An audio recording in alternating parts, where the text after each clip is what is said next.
Hi, I'm Coach MK, founder of the Fitness Protection Program. I'm a run coach, not a life coach. We're never really talking about the running.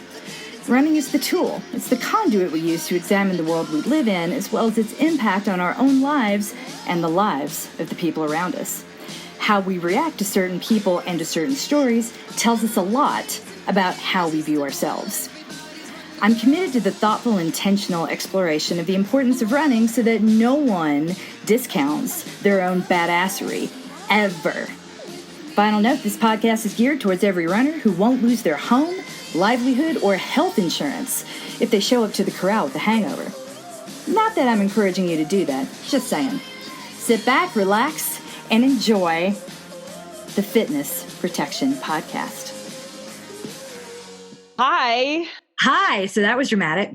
Yeah. I'm so good to see you. You're alive. Yay! Oh.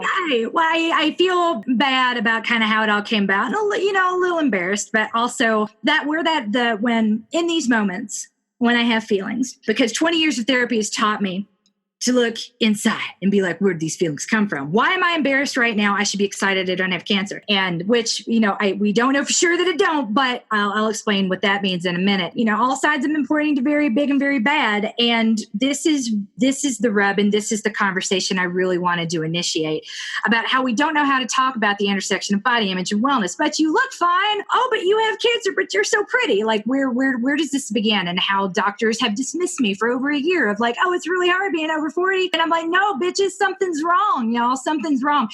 And finally, after I'm glad I went to get to say to my pelvic floor PT, I think something's off. And she's like, yeah, what's off is not muscular. You need to go see.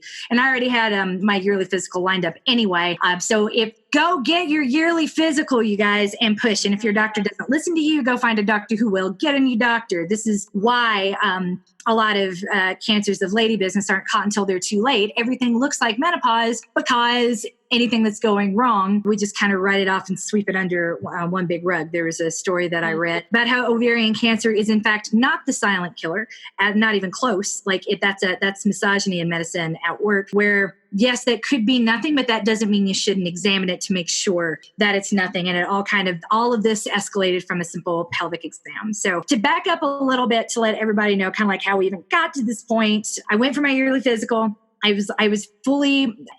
been deteriorating, sounds again dramatic. I'd been getting better for a while, and then I wasn't. Like I've had 10 extra pounds that I can't lose. I know that my hormones are off, and not to make it about the weight, but my body wasn't responding in multiple ways, the most obvious of which was the additional 10 pounds. I'm not that person that's had trouble losing the last 10 pounds for a variety of reasons. I'm exhausted. I'm not getting up to get my run done first thing in the morning, which I have never done. Remember, I started running because I'm a pain in the ass. That's why I wake at 5:15 every morning. And mom's like, go with your father. So like, this is not, I've never needed an alarm. I worked on Wall Street as a trader. I was up every day. If I woke up and saw the sun, I had a panic attack that meant I overslept. And to this day, I still kind of like do that. So I shouldn't have to explain all of that to a person to a doctor, especially to be like, this is abnormal. Maybe this is part of aging, but this is like, you don't fall off a cliff when you turn 40. I'm falling off a cliff. Something like my joints the laxity has been increasing, and this has been marked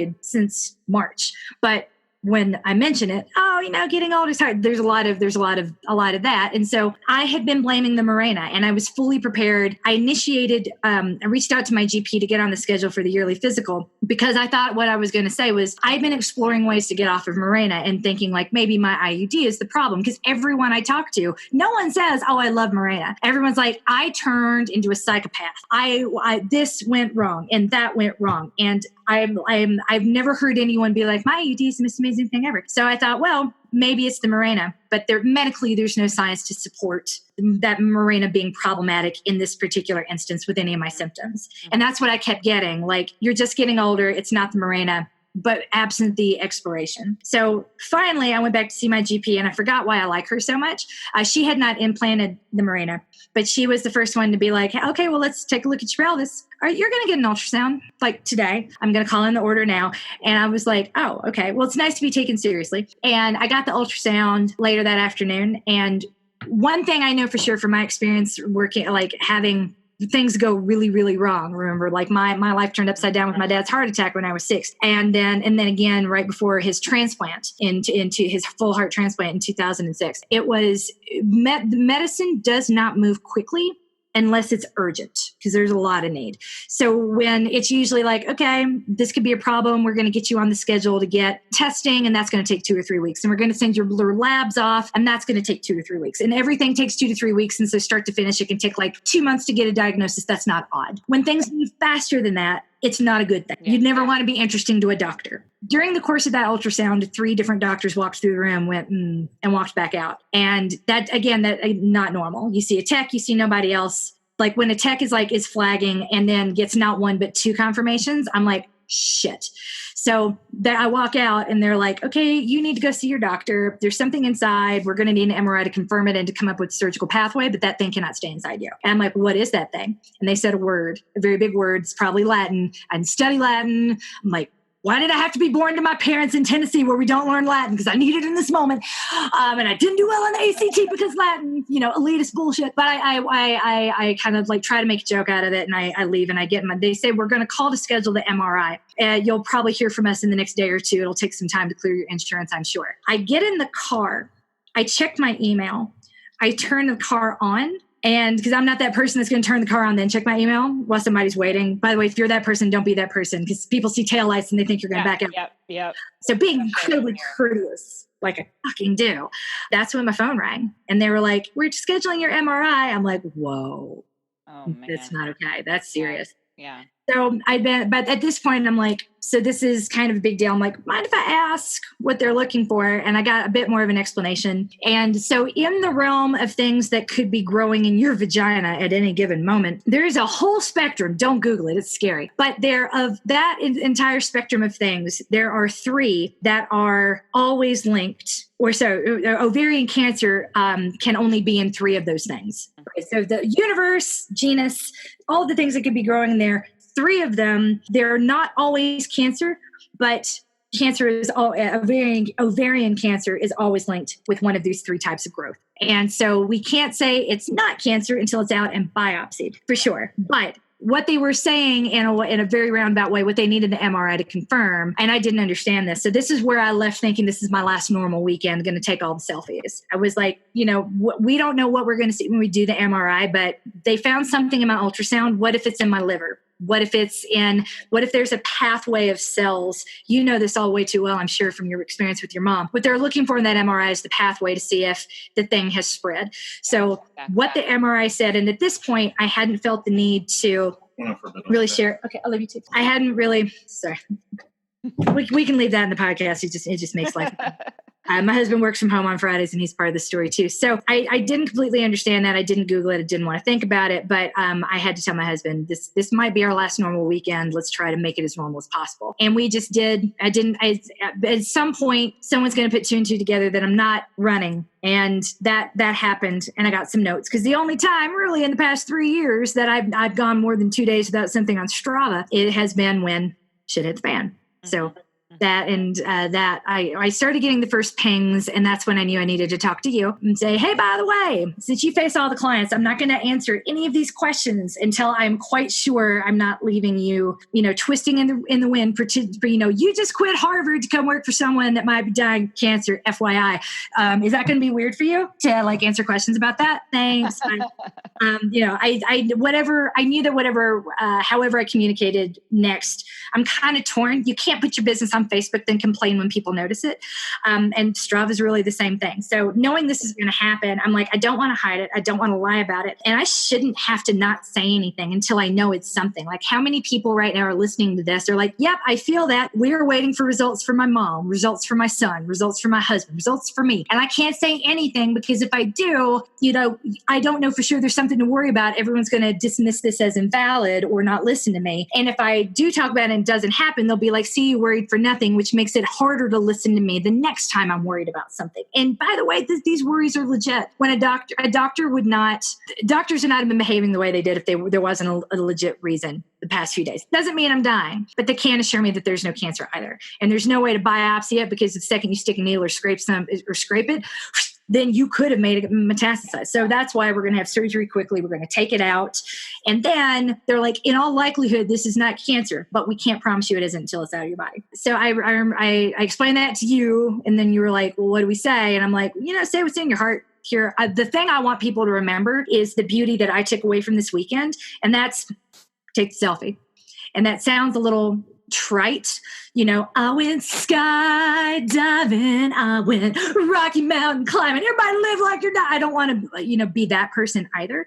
But I know that these are the moments when I'm like, fuck yeah, I don't give a shit what you think. I'm taking the selfie. I think about all the things I'll never be able to share with my children prior to 2007. Because, it was, not to say a crisis, but it was a real reflection over the weekend of like, what is the worst case scenario? And I need to prepare for it, because what if it is? What if I walk away from all this thinking, sure, it's not cancer, and then it is, because it could be. And it still could be. We don't know. It's still inside me. But that is the evolution of how all this happened. And then when I got a couple more emails from people saying, haven't seen you on Strava, are you okay? I was like, okay, let's talk to Sarah. Here's my podcast. Are you okay with me putting it out there? Are you still going to be able to talk to people every day after I put this out there? I want to be sensitive to your family history as well. Am I asking too much of you? Can you quit your job and not get paid for a really long time until we're making some money and do this? No big deal. Yeah, you. And I want to say you've been amazing, by the way. I loved, I could not be more grateful or more, and maybe it sounds condescending to say, I'm really proud of you, Sarah, but I really am just like, you handled this so beautifully and so well. And this is why I get so angry at like, women aren't infants and we aren't weak. We're the opposite of weak. Being able to adult through this week the way you did is the ultimate sign of strength. Even if you went in your bathroom and cried for a bit as you relived and felt feelings and talked to people and went through this same, the fact that like, why should you have been forced? If you want to go sit in the bathroom and cry, that's one thing. But why should you be forced to not talk about it? Like, why should we not share these moments and be like, hey guys, guess what? I'm scared. Not every monster isn't real, right. And so when we're invalidating, we're effectively denying people the catharsis to think and prepare. And I know when I wrote that podcast, I was like really reflecting on how cool my life is. Because I looked at the girl in the photo with Allison, she had cancer, by the way. That was, her remission was confirmed in that photo I put up on Facebook. The girl that was my best friend for a decade after we met in Tokyo. And I remember like that person when I showed up to her party that night and thinking like, God, I'm never going to have a boyfriend. And I just left everything behind. And I've started this really in grad school. And how confused I was at 28 and how unhappy I was at 29 and how my life looks nothing like I feared it would look like back then and how beautiful it is now and how I've lived longer than I expected. And I don't think I would be this grateful if I hadn't been this scared. So why the fuck would I deny anyone the catharsis, the fear, to get the gratitude, to get the perspective? And you feel what you feel and that's fine. But like if we treat all emotions all as something negative and something to be shut down and all worries as equally invalid, don't think about that now, then we're delaying a very important conversation that I think is exactly what you and I want to give people the space to have. Maybe you don't put it on your Facebook page, but you can say it in our Facebook group. You don't have to put it in our Facebook group. We're not worried about people who aren't sharing. I'm not anyway. But I want, if there's something like I'm having trouble running this week because I'm waiting on medical results, cool. I'm not running this week because I'm not worried about it. It hurts. Running right now doesn't feel good. So why am I going to worry about falling behind when they're going to cut my abdomen open anyway? You know what? I had butt surgery after Shiloh was born and New York was fine. Maybe this won't be a perfect marathon, but it's going to be a whole lot better than it would be if I kind of force things right now for fear of what could happen later. So and then yesterday we got the confirmation that, there's no good reason. We got the final MRI read, and the final step in this whole process and the thing that we were waiting for was we needed a final read of the MRI and some blood work to confirm that the surgery can be performed by an OBGYN and not handed over to the oncology department. Because once you're handed, that's the result you don't want, right? Where like you're leaving regular medicine and now everything is handled by the cancer ward. And that was the call we were waiting for. So I am not being handled by the cancer ward. I am being handled by a person with oncological training. Not ontological. Oh my God.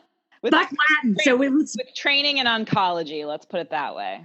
Someone with, and experience she had done. I don't know, but it was separate not concurrent to her role as an OBGYN, but and that was sheer luck. I happened to have which is why she didn't really pay attention when I was like, I think Lorraine's a problem. She's like, yeah, you're fine. She's so used to seeing all the outliers. All the more reason for you guys to go see a GP because I shudder to think if I had started there, how long this could have gone before it would have been found. So go get your annual physical, even if it's a little bit scary. Sorry if I scared everyone, but this is what we were at yesterday. I was fully, like, the second I heard oncology in my ear on the phone, that was when I broke and was like, wow, this is really happening. This is really happening. They would not tell me that this was going to happen if they didn't think this was likely to be the result. They wouldn't scare me like that. And I know this again, because I went through this with my friend Allison. She was living with me through her diagnosis. I went through this with my own family. I've been through, this is not my first rodeo. And so when they don't say things unless they're preparing you for the worst. And I was fully prepared to be like, hey, guess what, Sarah? I've been handing off to oncology. You know what that means. And it's in my ovaries. Like, I was not expecting anything pretty yesterday. So I do apologize if this was triggering for anyone, but I can't, if I'm not preaching what I practice, if I'm not giving myself the same space to be like, hey, guess what? And living it, then how in the world are you ever going to trust it or me? And I feel like that's important. You know, like, you don't have to hide anything here. I'm not here to lean on you guys. I got a great support system, but it all kind of starts with what I'm willing to put on you, Coach Sarah. And once again, I can only imagine what this week has been like for you, but you've been amazing. Well, thank you. I mean, I've just been sitting here listening to you say all these things, and many of the, you know, you've walked me through some of it before. This is the first, like, real start to finish conversation where it's all been laid out step by step. And God, I mean, I can't imagine how terrifying that must have been for you personally. And I was really grateful to you for sharing with me as soon as you did. I was grateful that you wanted me to be part of the conversation about how we talk to our people about this. And, you know, you are always so considerate of me, my emotional space and my physical space. You are always very careful not to overstep. And, you know, and I mean, of course, you know that of course it's triggering for me, but, you know, when people talk about being triggered by things, I think that often the immediate assumption when I say I'm triggered by something, someone thinks, oh, I shouldn't have said that, or like, oh, that was bad that came up. And that's really not how I think of it. To me, when I am triggered by something, what that's doing for me is it's making me kind of go inside and be like, where's that coming from? Let's think about that. So like there was a mantra that I did at this point a couple months ago about a sentence in Peter Sagal's book about charity runners for the Boston Marathon, and like, oh, just, you know, pledge to raise some money for a charity and you get a bib. Easy, right? And I was like, what the fuck, Peter Sagal? I was like hyperventilating at this. My husband was like, are you okay? We're like in bed reading, and I'm just going, fuck this book. And, you know, not fuck this book. There are plenty of nice things in that book. It's called The Incomplete Book of Running. And there were plenty of things that I liked about it. But yeah, man, like, that set me off. And when something sets me off, so actually, Peter Sagal and I had a little exchange on Twitter about that, interestingly enough. And his first reaction to me, like, specifically citing the sentence in his book as I discussed the podcast in a series of Twitter posts, he was like, oh, but you know that I just said that, so I was going to disavow it, right? And I was like, and then he went on to say that he didn't exactly disavow it, but he went on to, you know, say people are too sensitive and people don't read at the end of things. He had a little bit of a rant. And I was like, okay. Ironic you're saying all this, even though you clearly haven't listened to the mantra or written the accompanying piece. Click the link. Click the link, bro, if you're going to come at me. He came at me a little bit. And I was like, listen, when I say I was triggered by that, what I mean is that it made me really think about where that was coming from. And that I was not saying that I deserve to walk through the world never being triggered. Quite the opposite. And thinking about you this week and what you must be going through and what you mean to me and what it would mean for me to lose you in any way, which, I wasn't really willing to admit to myself that I was scared of losing you until I was listening to a podcast called Zigzag that I really love. And there was a woman talking about having lost a really close friend to cancer that had just come out of nowhere, and she was dead less than 2 months later.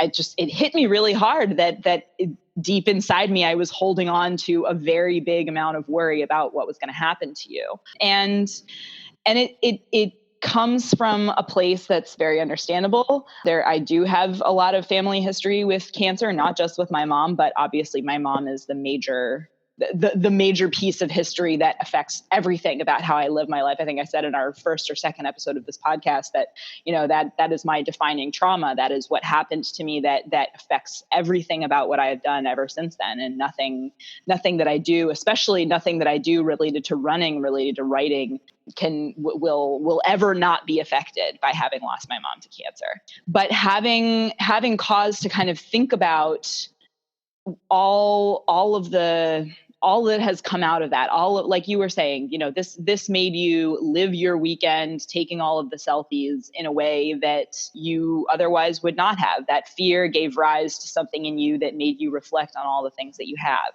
And I think it's easy to say that in a trite way, or to mean it in a trite way, or to kind of, just put it out there and then not really say what you mean by it, but you have said what you mean by it. And I think that it's a really, really important sentiment to explore and to give voice to. And when we were texting one of these past few days, and you said what you just said a few minutes ago about how cool your life is and how much you're loved and how much you've built and all the things that you have that you never thought you would, I thought to myself, God, me too.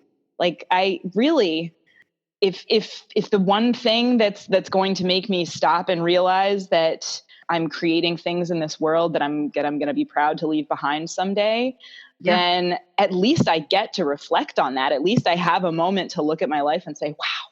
And the last thing I'll say, which I said, I think when I shared that mantra on Instagram, so my mom died in the year 2000. If you Google her name, there are 2 search results. And one of them is a dedication to her in the preface of a book that her dear friend, who I actually just had lunch with today, that her dear friend wrote. And the book has nothing to do with her. It's a book about management. It's a great book, actually, even though it's not my area, but because it was her friend, I read it. It's a lovely book. It is in your area. I mean, when I read it, it sure was. And I read it to be a nice friend, but I should go back and revisit it because her name is Joan Magretta, and she went to Harvard Business School with my mom, and she is a wonderful, kick-ass person who had a health scare of her own in the last few months, and I've been a little worried about her too, but she's doing much better now. I was so grateful to her for having dedicated her book to my mom, because that was one of 2 Google search results for my mom's name. She died in an age where people did not have internet footprints. And in order to create some sort of a digital lasting memory to her, my father scanned photo after photo after photo to put them on this MSN Communities website. And the website no longer exists, but because he scanned all those photos and because all of us hungrily downloaded them from the website for ourselves, I now have them on my laptop. I have them in my Dropbox. So I have them wherever I can sign into Dropbox from. They're always there. But we had to go out of our way to create that. And I'm really glad that we did. And I wish that there were more, I really do.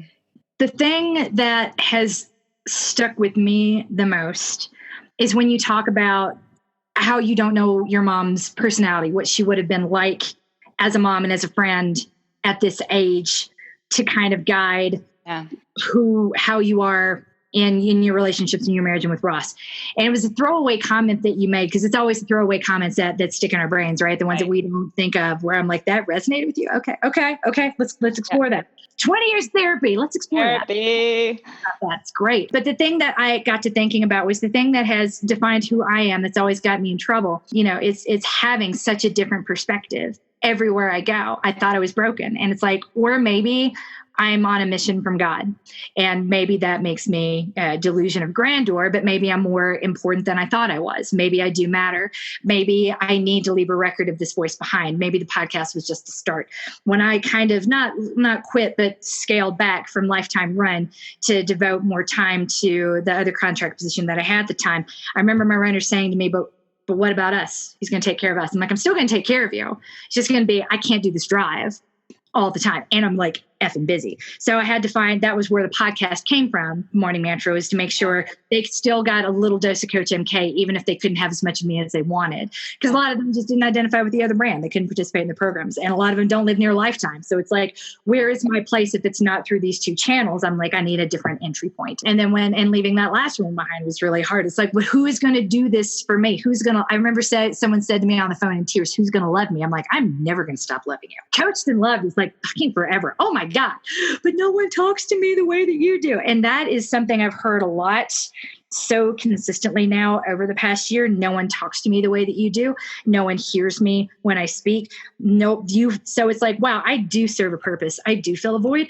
I am not done. You are not done. We got fucking work to do. And clearly, I'm on a mission from God, because guess what? I don't have cancer. Or I'm just going to keep operating on the assumption that I don't. We got things to do. We've got work to deliver. I want a much wider body of work left behind before I leave this earth, one that I think could guide my children through adulthood if they have to get through adulthood without me. Those touch points, what would my mother have said in this moment? They will know, because there will be a mantra for that. Right now, I have somewhere in the vicinity of 210 mantras. And I'm like, that's not a mantra for every occasion, but that's only doing this since October of last year. That's, that's 9 months. Like, give me if we continue with this, then maybe there will be a mantra for every occasion by the time Violet is old enough. So not to live like I'm dying, but to make sure that I am leaving a legacy, not about I will continue. It's not about a vanity project of being important after I've gone. It's about recognizing the responsibility I have to the humans I created, to the person who quit Harvard to be here, to the people that have locked into the way I do things, and making sure that there is something that will continue and that I continue to lock in on and do that thing and perform it. So yeah, you know what? Maybe I scared everyone unnecessarily, or maybe I recognize the responsibility I have to everyone in this relationship. And I prefer the latter and always will. Yeah, me too. Because, from my side of things, like I haven't like told other people in my life for the most part until really this morning running with Lisa. Hi, Lisa. I haven't really talked about how all of this has made me feel, because it's like, well, but it's hard to explain to someone who is not here, who is not in this, what you mean to me, the relationship that we have, and what you mean to this community, and how my own personal history intersects with this crisis that you've been going through. It's hard to explain, and I don't really feel invited to talk openly about these things very much. I mean, this is my own husband and I still struggle with kind of creating space in our relationship for me to talk about my grief, because it is not something that he was ever really used to before me. And we have been together for we will be married 10 years next year, and we've been together for 15 almost. And this is still something that we have to work on. It does not come naturally to us. It doesn't come naturally to me to say, hey, I'm really sad and I need to talk about it, and I need this to be about me right now. And it doesn't come naturally to him to be like, hey, you must be feeling sad about your mom this week. I see you're sad. Why don't you talk to me about that? And it is the sort of thing where I have to be willing to be like, hey, eyes on me. This is what I need from you right now.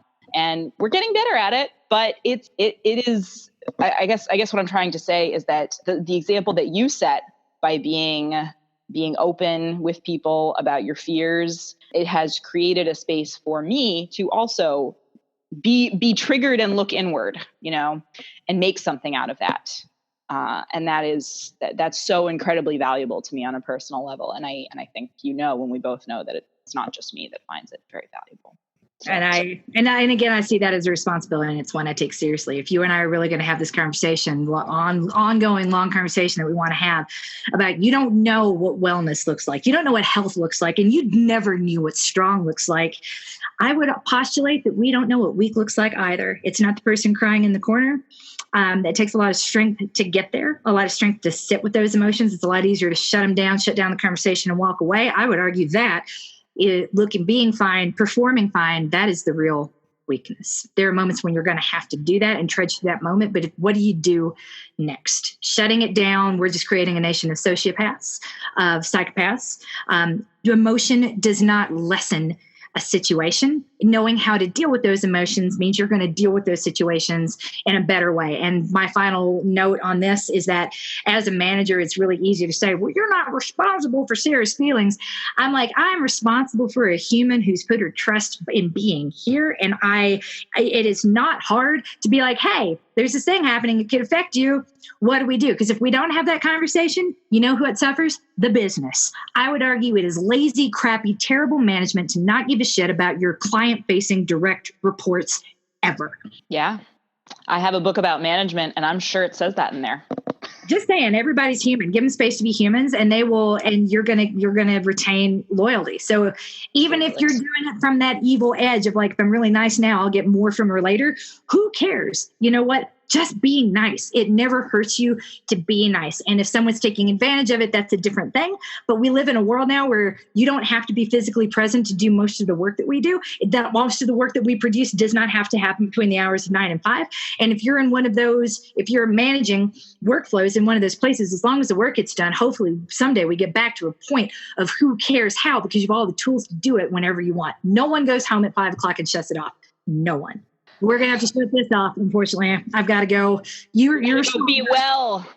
I've got to go get needles stuck in me and drain some of the fluid out of my leg. Hashtag wellness. Oh my God. Oh my God. If you guys could see my legs, my left leg is I now look like there's something wrong because this is how long it's gone. My abdomen is really swollen. I can't eat anything. I have no appetite because this thing that's growing is so large now. I look about 4 months pregnant, and this kind of came out of nowhere. I'm back and I'm like, I burned my maternity pants and I'm now wearing pajamas everywhere. Yay me. And Roz would fucking love that. Roz fucking love that. She is team wear pajamas everywhere all day, every day. And I better not tell her because then she'll be like, when do I get to have growth on my ovary? Yay, when you turn 13. Not yet. Not till you're older, sweetheart. We'll talk about it later. Later. All right, go get your acupuncture. Go take care of yourself. We love you. We love you too. And again, my apologies to everyone, but hopefully this is the what and the why. I'm really glad the announcement I made yesterday was not the one I had intended to make. I stand by the way. We went around this. No one should have to suffer in silence. I feel there's too much pressure on women. We're judged by how little we could. There's a difference between complaining and acknowledging. And I haven't complained about any of this. It is what it is. That's just not how I look at things. But you should have space to talk about the things that scare you without being seen as whiny or weak or a complainer. Like there's drama queen. You can acknowledge what's happening and still be stoic. Sometimes the sky is falling and I'll be Chicken Little to the day I die. Hell yeah. I'm on Chicken Little's team because they're going to find the shelter first. I'm just saying, good luck getting on the ark when the rain starts. Doors closed. This is the best team ever. Be on this team forever, everybody. Yay! Your coach, your love. Let's go win at definitely not having cancer, but surgery is going to happen right after The Hills starts and the new Queer Eye season drops and the brand new Stranger Things. I'm not losing, and neither are you. Hell no.